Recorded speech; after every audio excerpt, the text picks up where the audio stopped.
Vitamina A, vitamina C, vitamina D, tutte famosissime, ma hai mai sentito parlare della vitamina K? A cosa serve esattamente? Ciao, sono Alberto Zippo, cultore del benessere, e oggi scopriamo insieme un elemento importantissimo per il nostro benessere, la vitamina K. Prima di iniziare, se questi argomenti sono di tuo interesse, iscriviti al canale così da non perderti i prossimi video che pubblicherò. Ora, bando alle ciance, volume a palla, partiamo!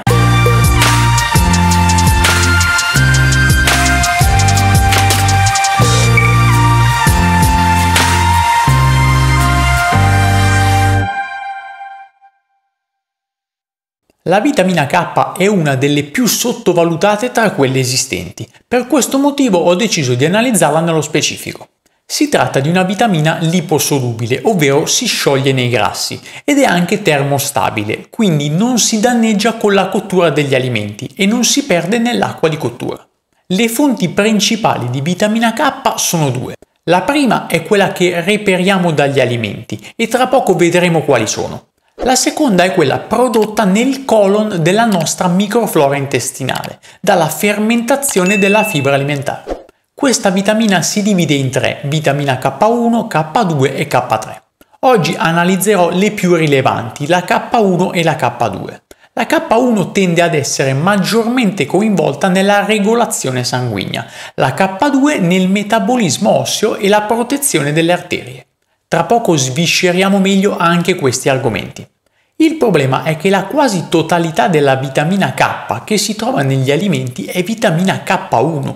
Per questo motivo è solitamente più commercializzata la vitamina K2 sotto forma di integratore. Al termine della puntata fornirò il mio consiglio riguardo l'integrazione di questa vitamina, ricordando come sempre che non sono un nutrizionista. Mi baso solamente sulle mie conoscenze ed esperienze personali. Iniziamo finalmente ad analizzare quali sono le sue funzioni. La vitamina K è un elemento fondamentale per la corretta coagulazione del sangue. Senza di essa, un semplice taglio potrebbe risultare pericolosissimo, perché la ferita non potrebbe rimarginarsi come sappiamo. È importante non esserne carenti dunque anche per quanto riguarda eventuali emorragie. Come accennavo prima, è utile anche per la salute di ossa e denti. È infatti coinvolta nel metabolismo osseo ed una sua carenza potrebbe portare ad osteoporosi e conseguente rischio di fratture ossee. Impedisce l'eccessivo accumulo di calcio prevenendo la calcificazione delle arterie. Per questo motivo la vitamina K risulta fondamentale anche nel ridurre il rischio di aterosclerosi e malattie cardiovascolari. Ci sono svariati studi sul suo ruolo protettivo anche nei confronti di malattie renali, tumorali e diabete. Si tratta di una vitamina molto versatile. Siccome questa puntata fa parte della serie anti-aging, non possiamo trascurare i suoi effetti benefici nel contrastare l'invecchiamento. La vitamina K è coinvolta infatti nella prevenzione delle malattie neurodegenerative, alla base della nostra ricerca contro l'invecchiamento. Per invecchiare meno diventa però utilissima la sua funzione di regolare l'eccesso di calcio, come ho accennato prima. L'eccesso di calcio nei nostri tessuti infatti porta anche al peggioramento delle rughe. Elencare tutti i benefici di questa vitamina allungherebbe di molto questa puntata e non è mia intenzione annoiarti. Penso sia già sufficiente quanto detto per capire che non possiamo trascurarla nelle nostre giornate. Direi dunque di passare oltre, analizziamo dove possiamo reperirla. Il primo cibo fondamentale per recuperare vitamina K è il prezzemolo. Ne bastano meno di 10 grammi per coprire il fabbisogno giornaliero. Al termine della puntata entrerò nei dettagli di quali sono le indicazioni fornite dalla scienza in merito a fabbisogno e limiti. Un altro ottimo alimento è il basilico. Una delle migliori fonti di vitamina K però è il cavolo nero. Come dicevo ad inizio puntata, la vitamina K non si danneggia con la cottura, quindi il cavolo nero è perfetto sotto questo punto di vista. Una bella ribollita toscana potrebbe fare al caso nostro. Inoltre il cavolo nero non contiene l'acido ossalico, antinutriente presente negli spinaci e nei cavoli. Gli antinutrienti sono presenti naturalmente in molti vegetali, li abbiamo imparati a conoscere nei video sui cereali e glutine. Per rinfrescare la memoria, sono composti che riducono l'assorbimento dei nutrienti essenziali nel corpo e diminuiscono il valore nutritivo del cibo. La vitamina K possiamo reperirla anche nelle cime di rapa, nei ravanelli e nella rucola. Ad onor di cronaca, altre miniere di vitamina K sono il natto ottenuto dalla fermentazione della soia e i formaggi a lunga fermentazione.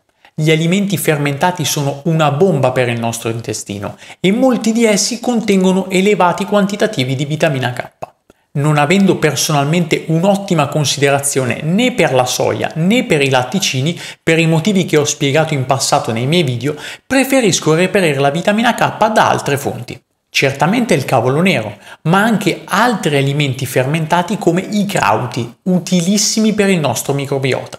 La vitamina K la troviamo anche nella cicoria, che io adoro in tutte le sue forme, anche perché è ricca di inulina, fondamentale per contrastare il diabete. Infine è giusto citare il tuorlo d'uovo, ma anche le frattaglie, generalmente non apprezzate da tutti. L'importante è che siano derivanti da animali da allevamento al pascolo, quindi alimentati ad erba. Quando assumiamo questi cibi è utile accompagnarli con una fonte di grassi, come ad esempio l'olio extravergine d'oliva o magari l'avocado. Dopo aver visto quali alimenti contengono vitamina K, analizziamo il suo problema principale. Il suo apporto deve essere costante perché il nostro organismo non riesce a farne scorta per lungo tempo. Ad esempio, quando si assumono antibiotici, quindi con una microflora intestinale abbastanza fuori uso, se in quei giorni non mangiamo costantemente alimenti ricchi di vitamina K, potremmo avere enormi problemi. Non è chiaro però ancora oggi quanta vitamina K bisognerebbe assumere. Per gli adulti infatti non è stato stabilito un fabbisogno quotidiano, vi sono solamente delle indicazioni generali che parlano di circa 140-150 microgrammi al giorno. Non viene nemmeno indicato il fabbisogno distinto per vitamina K1 e K2. Ad onor del vero non è stabilito nemmeno un limite massimo raccomandato per l'assunzione giornaliera, perché non si conoscono effetti collaterali o di tossicità associati ad un eccesso di questa vitamina. Arriviamo dunque al punto integrazione.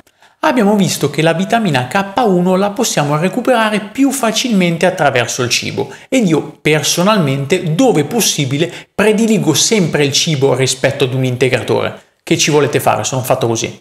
Amo alternare quotidianamente la mia alimentazione, basandomi sul mio gusto certamente, ma anche su tutti i nutrienti che reputo fondamentali da inserire nel mio corpo. Per scongiurare però il rischio di carenza di vitamina K2 può essere davvero utile una sua integrazione. La vitamina K2 è suddivisa in diversi sottotipi, i più importanti sono MK4 e MK7. La forma di vitamina K2 più efficace, data la sua durata nel corpo, è la MK7, il menachinone 7. Quando si va a ricercare un integratore di vitamina K2 è importante dunque prestare attenzione alla composizione. Se troviamo MK4 non significa che non sia valida, ma durerà meno nel nostro corpo, quindi dovremo assumerlo più volte durante la giornata. È lo stesso ragionamento che si fa per la curcuma. La curcuma dura poco nel nostro corpo, quindi o la si assume più frequentemente durante il giorno oppure si assume un integratore a lento rilascio. La forma migliore di integrazione dunque è la MK7, meglio ancora se assunta in capsule molli oleose. Se non amiamo le capsule possiamo assumerla sotto forma di gocce oleose, così da assorbirla ancora più facilmente. Meglio ancora durante un pasto contenente grassi, come accennavo prima.